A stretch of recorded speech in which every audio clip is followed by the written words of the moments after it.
Happy Teacher Tuesday! It's me, Christina Wren, a 4th and 5th grade reading language arts and social studies teacher at Capitol Heights Elementary School. And I'm here today to share with you a couple of things that I do in my classroom to help facilitate those difficult conversations about sensitive subjects and, in recent news, current events. I don't need to tell you, as a teacher, there's always some planning involved in a lesson, and more particularly in a discussion. One of the first things that I always do is I try to narrow my topic of discussion, making sure that it's not too narrow, but it's not too broad, that it's not something that we can't get to in one class period. The next thing I want to do is try to anticipate my student responses. So that way I can gather the evidence, the media, the photos, the text, anything that I might need to help guide my students and give them context about what's going on around the subject.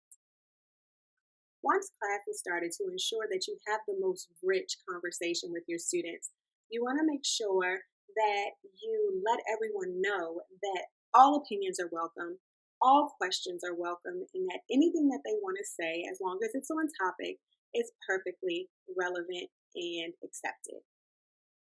Okay, guys.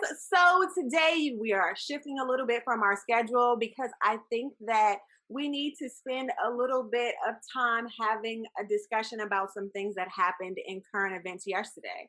As always, when we have our class discussions, you can stop me at any time. You can ask any question, and I want you guys to feel comfortable. The next thing I tend to do is set norms with my students. And at this point in the quarter, your students should know how to have a discussion. But if they don't, you can guide them through this process. Here are some of the rules that my students came up with our discussion that we held on Thursday. What are some of the rules that we follow when we're having class discussions? We should raise our hand first before we say something. When we say that, we should listen to the person who's talking. Should not be rude. I think we should use the collaborative discussion page that we got. It's really important that you establish a classroom culture where everyone feels welcome and everyone's opinions are welcome and validated. Now, we all know that students take in information in different ways, and a large part of planning my lesson is making sure that I have multiple ways for students to gain context around the situation. I may show a video, and I may show a photo, and I may give students the opportunity to read an article about the subject, but making sure that regardless of your students' learning style, they all can comprehend in a way that's most comfortable for them. Now, while this discussion is going on, and you can imagine some of the responses that we would have after the events on Wednesday on the Capitol. But you want to make sure that as a teacher that you're not guiding your students in opinion, but only giving them fact-based information. It's also important that you let the students lead the discussion. It's okay for them to jump from topic to topic as long as it's right underneath that umbrella of the topics that you wanted to discuss and that are relevant to the current event that you're discussing. Today, people were mad that Biden won, and so they went ahead and they broke into the White House and smashed a lot of stuff.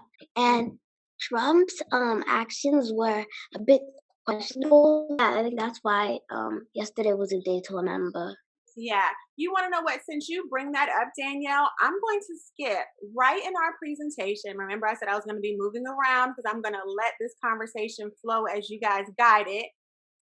And the last thing, which is probably the most significant to me, is you want to make sure that throughout the discussion that you're validating your students' feelings and you are hearing their opinions. Now, not every student is going to have an emotional response, but for those of them that do, you want to make sure that they feel safe in expressing that emotional response, and you tell them that it's perfectly valid to feel the way that they're feeling. Right on our collaboration board, how is this making you feel? Like Danielle said, I think it's a break-in. Like they're invading the Congress, they're invading with states, basically. This picture that we just looked at definitely looks like something that would happen in a movie. So the fact that it would be happening so close to our home is exactly why we're talking about that right now. A lot of you are scared for the future. You're afraid of what our current president's supporters will do when Joe Biden actually becomes president, and that is valid. I think it's really important to note that as we're talking about current events or when you're seeing something, if you read through our collaboration board, you can see that a lot of your peers are feeling the exact same way. And that's why it's extremely important for us to have these discussions and you to feel that you're not alone in these thoughts. And it's completely okay to talk about them with your peers or to bring them to your teachers or your administrators, because we're all feeling a little bit of the same way. You are not in this alone. Your feelings are completely valid and it is uncertain. We don't know what's going to happen next. And it's completely okay to feel uncertain in those feelings about what's happening in our world right now. Personally, I created a Nearpod so that students who weren't willing to speak orally could definitely discuss what they wanted to say on the Nearpod or send a direct message to me on the chat if it was something that they felt needed to be said, but they didn't have the confidence to say it out loud. Giving students a space to express their feelings in the medium in which they want to present them is extremely important in making sure that all your students are involved in the discussion. Check on your silent students. It may not be that they're uninterested in the conversation, but they just don't know how to say what it is that they want, or they haven't found a moment to interrupt you or their classmates to get their point across. Check on them. Hey, how are you feeling right now? Well, I currently feel like that the whole situation is just like basically silly to me, and how like they would go ahead and actually go up to the Congress just because of the election. But they didn't have that same energy like 4 years ago. They said to accept the president and accept the fact that he won, but they can't accept that the fact that Biden won. These type of discussions are not easy, but they are undeniably necessary. I really hope that you feel encouraged and you feel a little bit more supported in the idea of having these discussions with your students. They have something to say. Our scholars are feeling things that they need to express, and they're just waiting on you to give them the space to express it. Have a great day.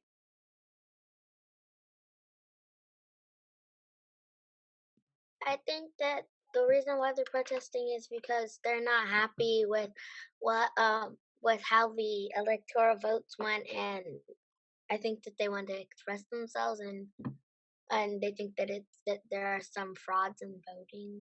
How would you describe the scene at our Capitol? Chaos, a mosh pit. Yeah, yeah, Joseph. Chaotic, problematic, disorganized, insane, destruction. How many of you have been to the Capitol before? Does it look like this on a daily basis?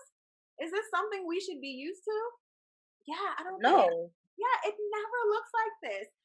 Some people say that that you normally can't even get that close to the Capitol. You're right. Typically, our Capitol is guarded. And someone is mentioning in the chat, we still have COVID going on. And so we're not supposed to be gathering in large crowds. And there are hundreds of people outside in close proximity with no mask. Now, while all of this is going on, someone wrote in the chat, what is our president doing? Well, I wanted to say that Twitter had to kind of ban Trump's account because of what he was posting. Instead of posting stop it, I know you guys are mad, but please just stop. He was posting really inappropriate things. This was a fraudulent election. Pause. Does this sound calming? No, it would not.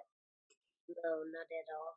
In the thing, it kind of just sounded like he wanted to either to him to be safe or he didn't want to get blamed for all those things, even though he kind of wanted him to be there. I don't know if he thought it would get that bad, but from when he made that video, also my mom was following his tweets, and he insulted his own vice president. He sure did. So my question is, when they banned him from his Twitter account, does that mean he couldn't open a new account on Twitter to just start posting random stuff again? I honestly really don't understand what they see. This is my opinion, but I really don't understand what they're seeing in Trump, because the last 4 years, I don't think he's been making the best decisions for this country. So I really don't understand. Yeah. I mean, like Casey said, I really don't think this is smart. Yeah, I like to add on to what he said because if you actually think about it, none of there was stuff happening, but it wasn't really as bad as this. People were getting aggressive, but they weren't doing all that, and it's kind of seeing um, it's like when he's basically saying if I can't be president, I'm gonna leave this place in chaos. As in, you're gonna have to fix it, and then they'll see you're not a fit president or something. Or he's just maybe he does think he's a fit president. He just doesn't really doesn't want to lose. Yeah, and that's possible. Well, the way that I feel, I just don't know how to explain. It's It's hard. just not explainable to me. Yeah, I agree. How many of us feel the same way? Like you feel a certain way, but you don't actually know how to put into words exactly what you're feeling. And that's okay too. On a scale of 1 to 10, how's he doing? Go ahead, just a circle, a line, a dot. Israel, I have not heard your voice today. How do you think our president did? Straight 10, right? No, he did horrible. No, it was horrible. It was bad.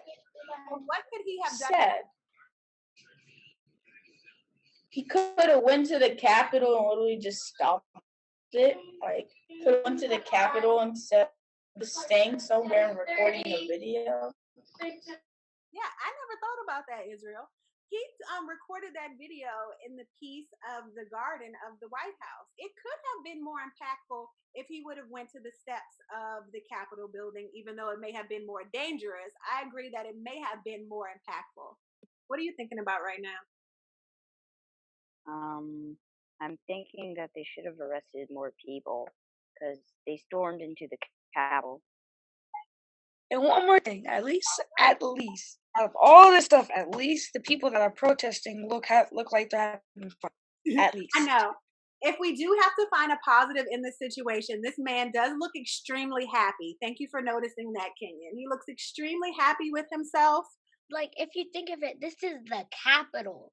I'm saying like the capital. Like nobody ever gets that close, and these people were just flags and that are armed, just walking around in there, just like dun, dun, dun. It's very surprising. It's kind of like a movie. It's really like I don't believe it. When we were in a Black Lives Matter, people weren't armed. I don't think so. I don't know, but I think people were just walking around and it was a protest and people called it a riot, but like this is actual riot because they're just breaking in. And so I'm glad that we at Chess ourselves, that we will not be complacent to not share with you when things are valid and they're important for you to know. Do you think that our protesters were justifiable? And you can edit your answer. You know why they're upset. You know what they did. And now you've heard testimony from our principal that says how it affected life about people right around the Capitol. Do you think that they were justified in doing this? It may be hard for some parents to sometimes spill the beans to their kids, saying that like sometimes you're gonna have to be aware of things around you about other people trying to hurt you, or other people trying to hurt other people. So I think that you have to kind of like start. I think this was kind of like a lesson to start being aware and knowing that there are people like the people who were out there yesterday who I think don't really know how to have a choice of how to express their feelings. Mm-hmm. So, yeah, I think that's a good point too, Madeline. A lot of people don't know how to express their feelings without it going bad. Just like a child, when they are angry, some of them have that natural inclination to hit. And as you get older, being able to have self-control and to understand your emotions and display them in a positive manner is a skill that we all want to have. And that's one of the reasons that we have these discussions, so that you know that you can verbalize your feelings, whether they're good or bad, in a positive way, so that we're not having situations like this and we're not lashing out because we're feeling annoyed or angry. you should have a safe space, whether it be your home or your school or your friendship circle, where you're able to talk about these things rationally and feel validated in your opinions. So if you don't have that circle, know I'm your circle.